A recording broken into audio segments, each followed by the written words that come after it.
Do you think that an Jeff Bezos or an Elon Musk would have created the businesses that they have by still answering every support ticket that they got?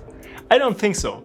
In the early days, it might be a really good idea because you can learn a lot from that. I did answer a lot of customer calls in the middle of the night, but at a certain point, you have to decide who actually is working on the business and not in the business, and making this switch is really important. And I show you a great framework how to decide what actually should be your job.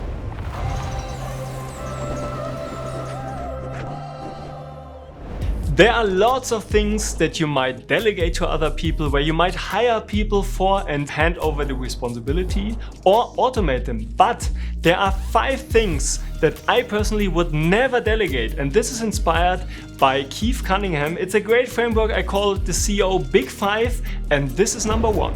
Outcome and obstacle. So what is the outcome? You as a CEO have to know where the company is right now and where you want it to be in the future, right? Knowing this outcome, communicating it to everyone is crucial. Identifying the obstacle. So what is in the way between where you are right now and where you want to go? This is called the biggest obstacle, and this is your responsibility. Solving this one is the one and only thing you have to do. You don't have to do every task and every bits and piece of it, but it's your responsibility that it is getting done.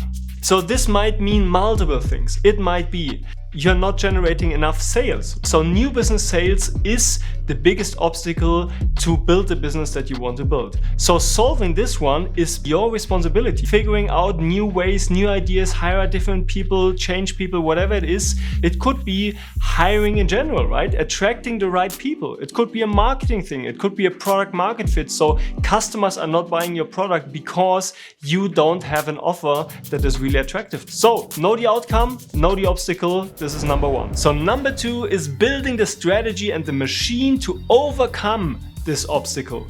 It might be solving your new business sales issue, then trying to solve this and overcome this problem by hiring the right people, giving them the responsibility, monitoring them, enabling them to solve the problem, hire new people, get rid of people, increasing the conversion rates, whatever it is that needs to be done in order to fix this so your business can grow from A to B. Doesn't matter if it's a finance thing, if it's a legal thing, if it's a product thing, if it's a development thing, building the machine to overcome this obstacle, this is your job and your responsibility. Of course, there are multiple people that might help you, but it's your responsibility that it's getting solved. Number 3, allocation of resources.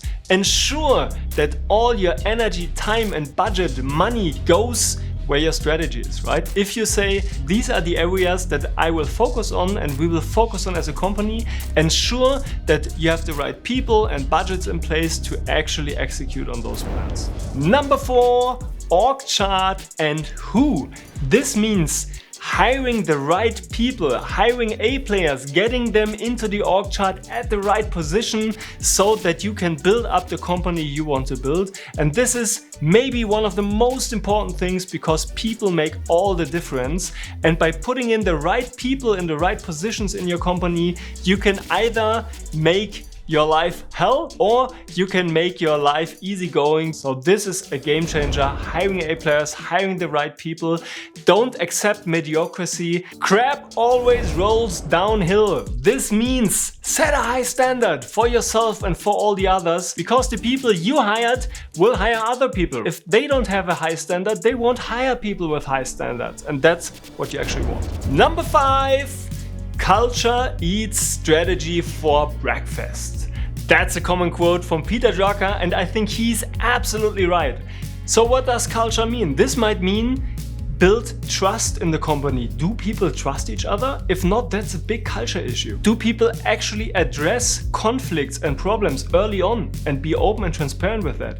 That's another great trait you want to have in your culture, right? You don't want to have people that never address problems. In addition to that, it could be really specific things, right? Something that you care about that might be different from your company to others. For me, for example, it's positivity. I love to have people around me that have a positive spirit, right? Other people might not care about it, for me it's important, so that's part of our culture. Setting the right culture for your company, for your team is crucial, and you have to have a great vision for this one as well. And this is nothing you can delegate. You can't hire someone and tell them, build the culture. The culture is something that starts with yourself, that starts with monitoring the early people in your company and ensure that this culture helps you build the company you actually want. So taking the time once a month at least to reflect on this one and see whether you're still doing the right things is crucial, because most of the time people tend to get reactive because all your employees, all your customers,